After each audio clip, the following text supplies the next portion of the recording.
원장님, 혹시 이런 생각 해본 적 있으세요? 우리 강아지가 불편하거나 힘들 때 사람처럼 말로 이야기해줬으면 좋겠다 라고 생각해 본 적 있으신가요?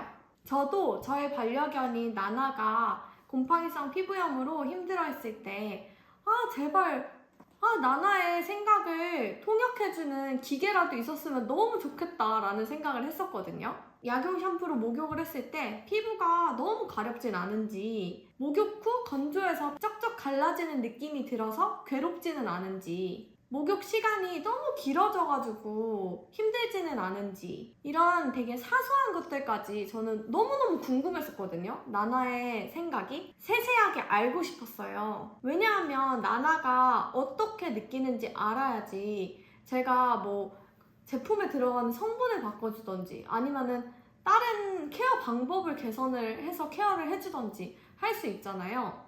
그런데 이제 와서 생각해보니까 나나는 충분한 시그널을 주고 있었더라고요. 근데 저는 그 시그널을 보고서도 나나가 그냥 피부 문제 때문에 그런 반응을 보이는 건 아닐까? 하는 생각이 들었고, 그래서 제대로 개선을 못 해줬었어요, 한동안. 근데 나나의 생각을 어떻게 알게 됐냐면요. 나중에는 너무 피부병이 안 나으니까 너무 답답하고, 그래서 그냥 내가 써봐야 되겠다 싶어가지고 약용 샴푸로 제가 머리도 감아보고요, 얼굴도 씻어보고요, 나나가 쓰고 있는 입욕제 저도 입욕도 해보고요. 그냥 나나가 하는 건 제가 다 해보기 시작했어요. 근데 그랬더니 피부병이 왜 안 낫는지, 나아지질 않는지 알겠더라고요. 그리고 나나가 왜 그렇게 힘들어했는지 알겠더라고요. 근데 그 힘들어하는 반응이 3가지 정도로 추릴 수 있었거든요. 근데 그 3가지를 이 영상에서 알려드릴게요. 이 영상을 보고 계신 보호자님들은 아마도 아가에게 피부 문제가 있어서 제가 나나에게 했듯이 케어에 좀 신경 써주고 있는 보호자님일 거라고 저는 생각하고 있거든요. 이 영상을 보고 있는 보호자님들께서는 저처럼 너무 오랜 시간 헤매지 않으셨으면 좋겠어서 저의 경험을 바탕으로 아가들이 피부 케어를 하면서 불편할 때 보이는 3가지 반응을 알려드리고, 만약에 3가지 반응을 똑같이 보이는 아가들이 있다 하면 그런 아가들은 집에서 케어할 때 어떤 단계를 거쳐서 케어를 하면 좋을지 4단계에 걸쳐서 목욕 방법을 알려드리려고 해요. 먼저 아가들은 목욕을 하고 나서 불편하다면 이 3가지 반응을 보일 수 있는데요. 첫 번째는요, 목욕 직후부터 그냥 계속 벅벅벅벅 긁어요. 털이 빠지는 건 물론이고요, 각질이 원래도 많았지만 그 후에도 각질이 계속해서 일어나고요. 그래서 가려움으로 인해서 더 벅벅벅벅 긁거든요. 그리고 2번째 반응은 목욕을 하는 도중에도 피부가 너무 따가워서 낑낑거리는 경우가 있어요. 저희 나나가 그랬거든요. 2번째는 목욕을 하는 도중에 낑낑거릴 수 있고, 3번째 반응은 목욕 직후뿐만 아니라 그냥 평상시에도 발이 가려워서 계속 핥고, 발뿐만 아니라 생식기나 차타gun이나 특정 부분이 가려워서 계속 핥는 경우가 있습니다. 이 3가지 반응을 계속 보이는 아가라면 지금 알려드리는 4단계 목욕법을 적용해봐 주시는 걸 추천드리는데요. 4가지 질문을 하고 그 4가지 질문에 맞춰서 목욕을 진행해 주시면 되는데요.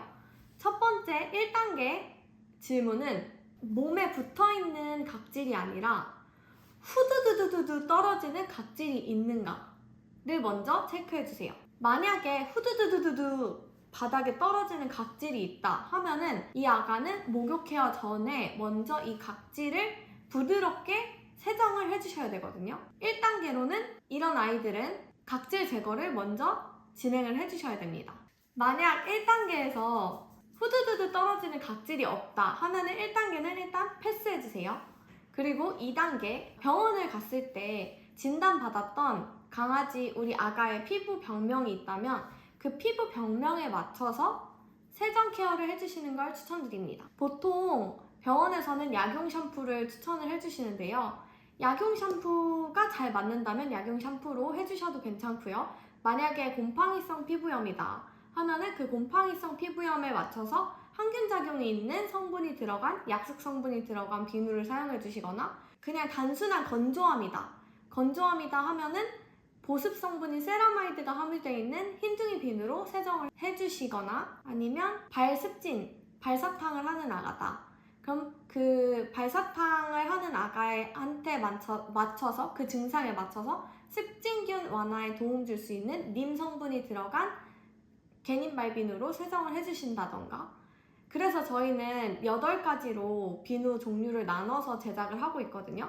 근데 꼭 저희 비누가 아니더라도 아가 피부에 맞춰서 세정제를 선택해서 세정해주시는 걸 추천드립니다. 그리고 3단계, 이제 세정은 끝난 거예요. 3단계는 평소에 유분기가 많이 올라오느냐를 봐주셔야 하는데요. 오히려 여기에서 반전인 건 유분기가 많이 올라오는 아가들은 피부 속에 수분이 좀 덜 채워져 있는 경우가 많거든요. 그래서 수분을 꽉꽉 채워주시면 유분기가 조금 덜 올라오는 경우가 있어요. 근데 이게 계속 채워주다 보면 유분도 점차 내가 이 피부에 굳이 있지 않아도 되는 상태구나, 이 피부 상태가. 그러면서 유분기는 점점점 줄어들고 수분은 차오를 수 있게 관리를 해주실 수 있거든요. 그렇게 진행해 주시는 거를 추천해 드리고, 4단계는 만약에 3단계에서는 미스트로 보습을 꽉꽉 채워주셨다면, 워터 타입 미스트로 보습을 채워주셨다면 4단계에서는 유분기가 있는 아가들은 이제 미스트만으로도 충분히 케어를 해주실 수 있어요.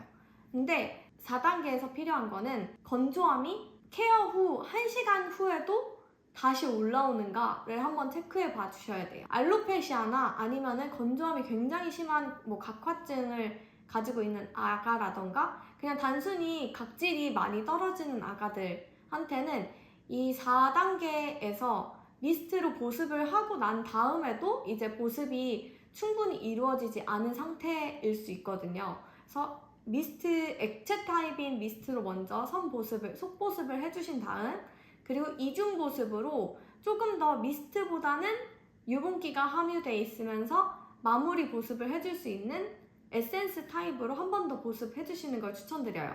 사람으로 따지면 액체 토너로 속수분을 채운 다음에 크림으로 다시 한번 보습을 진행해주시는 거라고 보면 되거든요.